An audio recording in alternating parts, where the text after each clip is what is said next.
Brown കുള്ളൻ കൊടുങ്കാറ്റുകൾ, James Webb ടെലിസ്കോപ്പിന്റെ പുതിയ കണ്ടെത്തലുകൾ.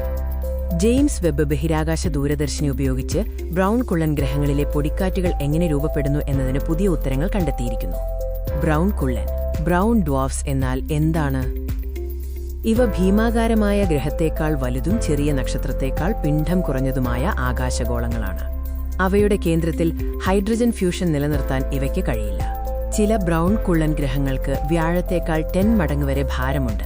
അതിനാൽ അവ സൂപ്പർ ജൂപ്പിറ്ററുകൾ എന്ന് വിളിക്കപ്പെടുന്നു. ഈ ഗ്രഹങ്ങൾ ഭീമാകാരമായ ഗ്രഹങ്ങളെപ്പോലെ ആയതിനാലും ശക്തമായ ബഹിരാകാശ കാലാവസ്ഥാ പ്രവർത്തനം പ്രകടിപ്പിക്കുന്നതിനാലും വാതക ഗ്രഹങ്ങളുടെ അന്തരീക്ഷം എങ്ങനെ പ്രവർത്തിക്കുന്നുവെന്ന് പഠിക്കാൻ ഇവ മികച്ചതാണ്. ഈ കൊടുങ്കാറ്റുകൾ വ്യാഴത്തിന്റെ ഐക്കണിക് ഗ്രേറ്റ് റെഡ് സ്പോട്ടിന് സമാനമായി തോന്നാം. എന്നാൽ ഈ പുതിയ പഠനം കാണിക്കുന്നത് ബ്രൗൺ കുള്ളൻ ഗ്രഹങ്ങളിലെ കൊടുങ്കാറ്റുകൾ വ്യാഴത്തേക്കാൾ തികച്ചും വ്യത്യസ്തമായാണ് രൂപപ്പെടുന്നത് എന്നാണ്.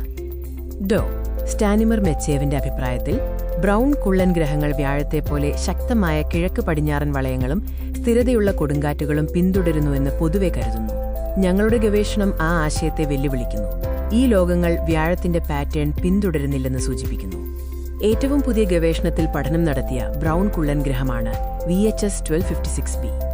VHS 1256b അത്യധികം ഉയർന്ന ലാർജ് ആംപ്ലിറ്റ്യൂഡ് വേരിയബിലിറ്റി ഉൽപ്പാദിപ്പിക്കുന്നു. അതായത് അതിന്റെ ദൃശ്യമായ തെളിച്ചം കാലക്രമേണ ഗണ്യമായി കൂടുകയും കുറയുകയും ചെയ്യുന്നു. ഈ തെളിച്ച വ്യതിയാനം സാധാരണയായി ശക്തമായ അന്തരീക്ഷ പ്രതിഭാസങ്ങളെ സൂചിപ്പിക്കുന്നു. ഉദാഹരണത്തിന്, ഇപ്പോൾ കണ്ടെത്തിയ ഭീമാകാരമായ പൊടിക്കാറ്റുകൾ. പുതിയ സിമുലേഷൻ മോഡൽ കാണിക്കുന്നത് VHS 1256bയുടെ വ്യതിയാനം ലാർജ് സ്കെയിൽ ഇക്വറ്റോറിയൽ വേവ്സ് മൂലമാണ്. ക്ലൗഡ് റേഡിയേറ്റീവ് ഫീഡ്ബാക്ക് എന്ന പ്രതിഭാസമാണ് ഇതിന് കാരണം. സൂപ്പർ ജൂപ്പിറ്ററുകൾ വ്യാഴത്തിൽ നിന്ന് വളരെ വ്യത്യസ്തമായി പെരുമാറുന്നത് എന്തുകൊണ്ടാണെന്ന് പഠനം കാണിക്കുന്നു. VHS 1256b പോലുള്ള സൂപ്പർ ജൂപ്പിറ്ററുകൾക്ക് വ്യാഴത്തെ അപേക്ഷിച്ച് വളരെ ചൂടുള്ള അന്തരീക്ഷമാണുള്ളത്. അവ വികിരണത്തോട് ശക്തമായി പ്രതികരിക്കുന്നു. ഈ ദ്രുത പ്രതികരണം വലിയ തോതിലുള്ള ഭൂമധ്യരേഖാ തരംഗങ്ങൾ സൃഷ്ടിക്കുകയും വ്യാഴത്തെപ്പോലെയുള്ള ഒന്നിലധികം സോണൽ ബാൻഡിംഗ് വലയങ്ങൾ തടയുകയും ചെയ്യുന്നു.